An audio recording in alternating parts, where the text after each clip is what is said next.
ሽልማት የሚያስገኝ በማየት ብቻ የሚገኝ ቪዲዮ ይዤ መጥቻለሁ። እንዴት ናችሁ? ሰላም ናችሁ ወይ? በያላችሁበት ሰላማችሁ ይብዛ። ዛሬ ስለ መኒ ላውንደሪ ላወራ እስቲ። ባለፈው አጭር የሆነች ነገር ስለ ብላክ ማርኬት ሰርቻለሁ። ቲክቶክ ላይ ይሁን ዩቲዩብ ላይ ምጭኛዋለሁ መሰለኝ።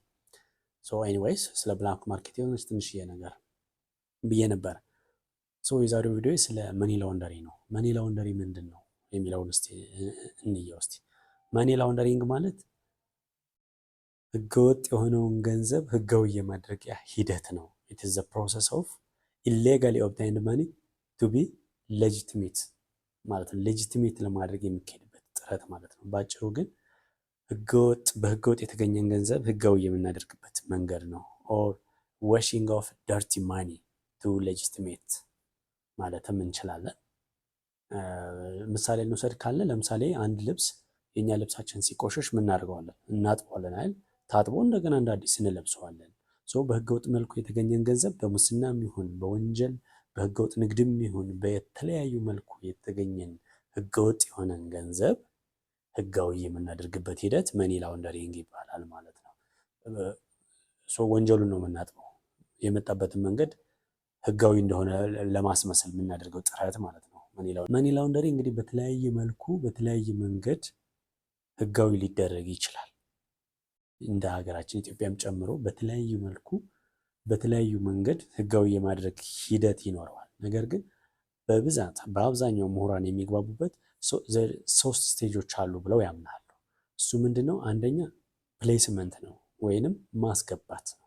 በህገወጥ የተገኘን ገንዘብ ወደ ተለያዩ ኮመርሻል ባንኮች ሊሆን ይችላል፣ ለተለያዩ ቢዝነሶች ሊሆን ይችላል፣ እየቆራረጡ አነስ አነስ እያደረጉ ያስገቡታል ማለት። ለምሳሌ ኮመርሻል ባንኮች ላይ አካውንት ይከፍቱና አነስ አነስ እያደረጉ ያስገቡታል። ለምሳሌ 10 ሚሊዮን ብር በህገወጥ መልኩ በሙስና የተከፈለው ወይም በህገወጥ ንግድ ያገኘ ወይም ደግሞ በኮንትሮባንድ ያገኘ ሰው ቢኖር 100 ሺህ ወይም 50 ሺህ 60 ሺህ 70 ሺህ እያደረገ እየቀናነሰ በየባንኩ ያስገባዋል። ከዛ ባንክ ሲስተም ላይ ከገባ ደግሞ ህጋዊ ገንዘብ ነው ማለት ነው። ስለዚህ ህጋዊ የሆነውን ኢኮኖሚ ይቀላቀላል ማለት ነው በባንክ ሲስተም ከገባ።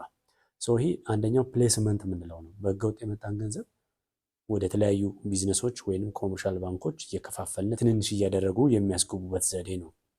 ሁለተኛው ሌየሪንግ ይባላል። ሌየሪንግ ማለት ሪፒትድ የሆነ ትራንዛክሽን ማድረግ ወይንም ደግሞ ድግግሞሽ መፍጠር ነው። ምክንያቱም ሶርሱ እንዳይታወቅ ህገወጥነቱ እንዳይታወቅ በህገወጥ የመጣ ገንዘብ ነው እንዳይባል የተለያዩ ቢዝነሶችን እየሰሩ ማስመሰል።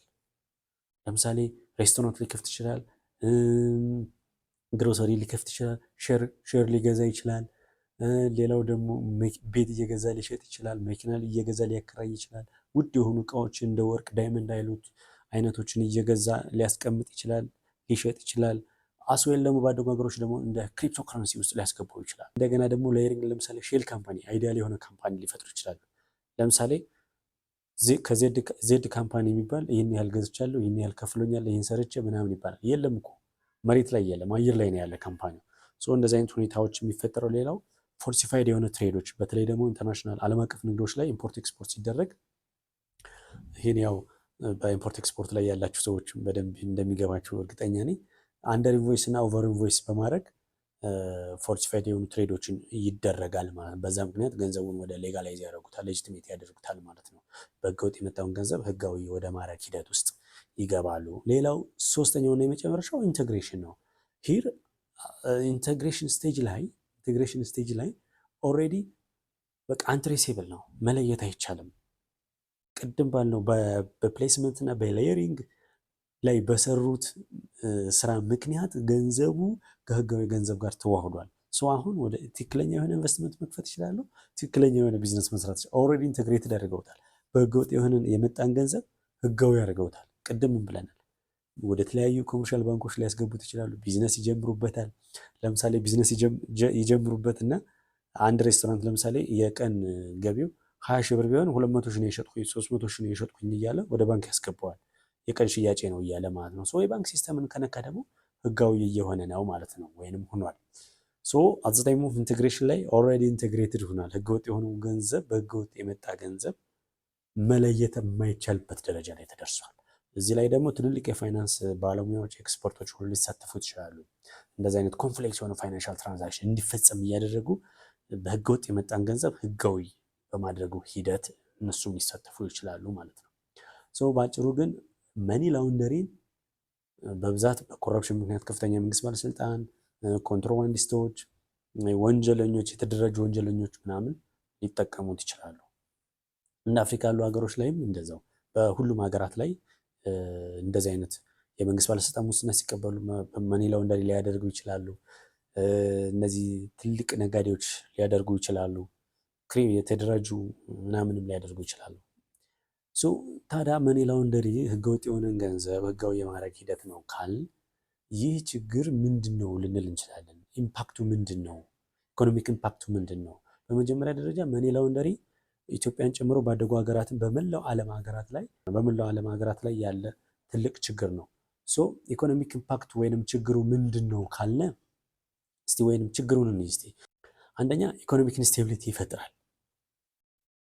መኒ ላውንደሪ ምን በመሆን ለምሳሌ መኒ ላውንደሪስቶች ኢንፍሌሽን እንዲያመጣ ያደርጉብናል።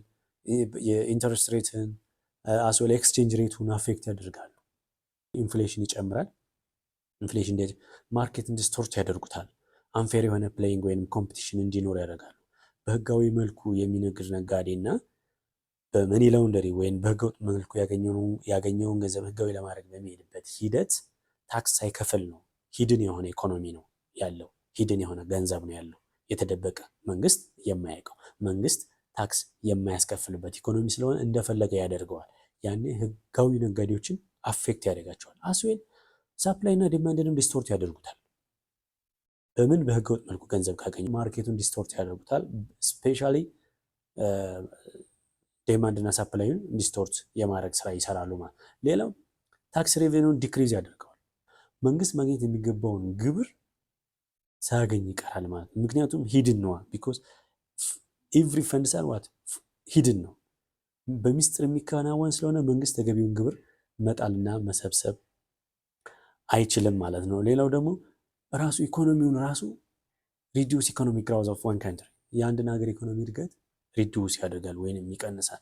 ምክንያቱም መቆጣጠርና ማየት ስለማይቻል አይቻልም፣ በቃ አይታይም።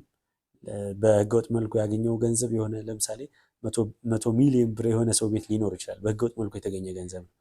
መንግስት ጂዲፒ ውስጥ ሊያስገባው አይችልም። ኦልሬዲ በሚስጥር የተደበቀ ስለሆነ የሆነ ቤት ላይ ተደብቆ ያለ ገንዘብ ስለሆነ መንግስት ካላገኘው ደግሞ ጂዲፒ ወይንም ያለኝ ሀብቴ የሀገሪቱ ሀብቴ ነው ብሎ ሪፖርት ሊያደርግ አይችልም ማለት ነው። ሌላው ሞራል ራሱ ህገወጥነትን ሊያበረታታ ይችላል። የህጋዊ ነጋዴዎችን ሞራል አይጠብቅም ወይንም ሞራላቸውን ሊጎዳ ይችላል። መኒ ላውንደሪ ጉዳት ወይንም ኢኮኖሚክ ኢምፓክት ነው ማለት ነው የአንድ ካንትሪ። አሁን ደግሞ ኮንትሮሊንግ ሜካኒዝም ምንድን ነው? ሀው ቱ ኮንትሮል መኒ ላውንደሪ፣ ህገወጥ የሆነን ገንዘብ ህጋዊ እንዳይሆን የምናደርገው በምን መልኩ ነው ወይም በምን መንገድ ነው? ወይንም ሀገራት ምንም አይነት እርምጃ ሊወስዱ ይችላሉ ወይም መውሰድ አለባቸው ህገወጥ የሆነን ገንዘብ ህጋዊ እንዳይሆን የሚለውን እኔ በመጀመሪያ ደረጃ ሌጂስሌቲቭ ኤንድ ሬጉላቶሪ ኮንትሮልስ ማድረግ አለባቸው። ለምሳሌ አሁን ኮረፕሽንን ለመቆጣጠር አንቲ ኮረፕሽን አቋቁመዋል። ሙስናን ለመቆጣጠር ጸረ ሙስና ኮሚሽን። ይህንም ልክ መኒ ላውንደሪንም ለመቆጣጠር ምን ማድረግ አለባቸው ማለት ነው? አንቲ መኒ ላውንደሪ ህግ ማጽደቅ ማውጣት አለባቸው ማለት ነው። ሌላው ሁለተኛው ሪፖርቲንግ ሪኩዌርመንትስ፣ ስፔሺየስ ትራንዛክሽን ሲኖር ሪፖርት ሊያደርጉበት የሚችል በተለይ ደግሞ ለፋይናንሻል ኢንቴሊጀንስ ሪፖርት እንዲያደርጉ መደረግ፣ ቁጥጥር እንዲኖር ማድረግ ያስፈልጋል ማለት ነው። ህጋዊ እንዳይሆን ማለት ነው በህገወጥ የተገኘ ገንዘብ። ሌላው ፋይናንሻል ኢንስቲትዩሽንስ ኮንትሮል ነው። ይሄ ላይክ ኮመርሻል ባንኮች ለምሳሌ ኬዋይሲውን በደንብ መሙላት አለባቸው። አንድ ትልቅ ገንዘብ ሲመጣ ወይንም ትራንስፈር ሲያደርጉ ትራንዛክሽን ሲያደርጉ ኬዋይሲውን በደንብ ምንድነው ይሄ የመታወቂያ ምን ኢቫሉዌት መደረግ አለበት። ያ ከስተመር ከየት እንደመጣ፣ ለምን እንዳመጣው፣ ይሄን ገንዘብ ለምን እንደሚልክ፣ ለምንስ ከየት ምን ሰርቶ ነው ይህን ያህል ገንዘብ እያንቀሳቀሰ ያለው የሚለውን ኢቫሉዌት ማድረግ አለበት። ኬዋይሲ ኢንፎርሜሽን በደንብ መሙላት አለባቸው። ሌላው ሪስክ ቤዝድ አፕሮች መከተል አለባቸው ይባላል። እሱ ምንድነው? አንደርስታንዲንግ ኦፍ ክላይንትስ ትራንዛክሽን፣ የአንድ ሰውን ከስተመር የባንኮች የከስተመራቸውን ትራንዛክሽን አንደርስታንድ ማድረግ እንዴት ነው ይህን ሁሉ ገንዘብ ሊያንቀሳቅስ የቻለው የሚለውን ከየት አመጣ ነው ምናምን የሚለውን በደንብ አንደርስታንድ መደረግ አለበት ማለት ነው። ሌላው ኮምፕላያንስ ኦፊሰር ሪክሩት ማድረግ ፖሊሲ እና ሬጉላቶሪ ወይም ፕሮሲጀሮችን ፎርሙሌት በማድረግ ይህ መኒ ላውንደሪ ሊቆጣጠር የሚችል ባለሙያ ቀጥሮ ማሰራት ወይንም እንዲቆጣጠር ማድረግ ማለት ነው። ሌላው ደግሞ በተጨማሪ አውቶሜትድ ስክሪን ሲስተምስ ከስተመር ወይንም ኤኒ እንደዚህ አይነት ህገወጥ ገንዘብ ሊያንቀሳቅስ ይችላል የሚባለው ሰው ወይንም ኤቭሪ ክላይንትስ ኦፍ ዚ ኮመርሻል ባንክስ ሹድ ስክሪን ዊዝን ሲስተም አውቶሜትድ በሆነ ሲስተም ስክሪን መደረግ ዲቴክት ኤንድ ፕሪቨንሽን ስትራቴጂስ ፎርሙሌት ማድረግ ሞኒተሪንግ ትራንዛክሽኖች ሞኒተር ማድረግ ፎር ኤግዛምፕል ዲቴክት ሰስፔሽስ ትራንዛክሽን አስጊ የሆነ ማጠራጠር የሆነ ትራንዛክሽን ካለው ይህን መከታተል ኢንተርናል ሪፖርቲንግ ስትራቴጂ ፎርሙሌት ማድረግ ለምሳሌ ለፋይናንሻል ኢንቴሊጀንስ ሪፖርት የሚደረግበትን መንገዶችን ኢስታብሊሽ ማድረግ አስዌል ዋናውና የመጨረሻው ደግሞ ስለ መኒ ላውንደሪ አንደርስታንዲንግ እንዲኖራቸው ማድረግ ሰዎቹ ወይም ኦፊሰሮቹ ኮምፕላያንስ ኦፊሰር ሊሆን ይችላል ፋይናንሻል ኢንስቲትዩሽን ሊሆን ይችላል ስለ መኒ ላውንደሪ አንደርስታንዲንግ እንዲኖራቸው አስዌል ስለ ስቴጆች ምን ብለናል ፕሌስመንት ሌየሪንግ ኤንድ ኢንቴግሬሽን ሌየሪንግ እያደረገ ሊሆን ይችላል ፕሌስመንት ሌየሪንግ እያደረገ ሊሆን ይችላል የሚለውን የመኒ ላውንደሪንግ ኮንሰፕቱን አንደርስታንድ ማድረግ አለባቸው። በተለይ ደግሞ ስቴጆችን ሌየሪንግ ፕሌስመንት ኤንድ ኢንቴግሬሽኑን እንዲያውቁና እንዲረዱ በዚህ ምክንያት ሊሆን ይችላል ይህን ገንዘብ ያመጣው የሚለውን ኤስቲሜሽን እንዲኖራቸው ወይም ኤስቲሜት እንዲያደርጉ ያግዛቸዋል ማለት ነው። ይህን ይመስላል በአጭሩ መኒ ላውንደሪ ስናጠቃልለው በህገወጥ መልኩ የተገኘን ገንዘብ አጥበው ህጋዊ የሚያደርጉበት ሂደት ነው። መኒ ላውንደሪ 3 ስቴጆች አሉ ብለናል። ፕሌስመንት ሌየሪንግ ኤንድ ኢንቴግሬሽን። ይህን ይመስላል ባጭሩ መኒ ላውንደሪ። አሁን ሽልማት ወደሚያስገኘው ጥያቄ ስንመጣ በመጀመሪያ ደረጃ ለወደፊት እንዲሰራላችሁ ለወደፊት እኔ እንድሰራው የምትፈልጉት ስለ ኢኮኖሚ ሊሆን ይችላል፣ ስለ ባንክ ኬዝ ሊሆን ይችላል፣ ኤኒ ኢሹ የፈለጋችሁትን ነገር በዚህ ጉዳይ ቪዲዮ እንድሰራለን እንፈልጋለን የምትሉትን ኮሜንት ላይ ያስቀምጡልኝ። ይህ ኮሜንታችሁ ከፍተኛ ላይክ ካገኘ ዛሬ ቀን ስንት ነው? 29 ነው። 29 ነው ቀን ሐሙስ 29 መስከረም 29 ነው። እስከ መስከረም 2 ምሽቱ 3 ሰዓት ድረስ እሁድ ድረስ ማለት ነው። እስከ መስከረም 2 ከምሽቱ 3 ሰዓት ድረስ ከፍተኛ ላይክ ያገኘ ኮሜንት የ5000 ብር ተሸላሚ ለመሆን አንደኛ ይህ ቪዲዮ 1000 ሰብስክራይበር ማግኘት አለበት። ሁለተኛ እናንተ ለወደፊት እንድሰራው የምትፈልጉትን ማንኛውንም ኮሜንት ትጽፋላችሁ። ስለ ቢዝነስ፣ ስለ ኢኮኖሚክስ፣ ስለ ቢዝነስ ኢኮኖሚክስ፣ ስለ ቢዝነስ ኤንድ ኢኮኖሚክስ ሊሆን ይችላል፣ ስለ ባንክ፣ ስለ ኢንተርናሽናል ባንክ ሊሆን ይችላል። ኤኒ ኬዝ በዚህ ጉዳይ ስራለን የምትሉትን የፈለጋችሁትን ኮሜንት እዚህ ዩቲዩብ ቻናል ላይ ኮሜንት ታደርጋላችሁ። የእናንተ ኮሜንት ከፍተኛ ላይ ካገኘ 5000 ብር ተሸላሚ ትሆናላችሁ። ቀኑ ዛሬ ማን ነው? ሐሙስ መስከረም 29። ይህ ቪዲዮ ሽልማት የምታገኙት እስከ እሁድ ማታ 3 ሰዓት ድረስ ምን ማለት ነው? ጥቅምት 2 ድረስ ከፍተኛ ላይክ ያገኘ ኮሜንት የ5000 ብር ተሸላሚ ይሆናል ማለት ነው። በቀጣይ ቪዲዮ እስክንገናኝ ቸር ሰንብቱልኝ። ቴንክ ዩ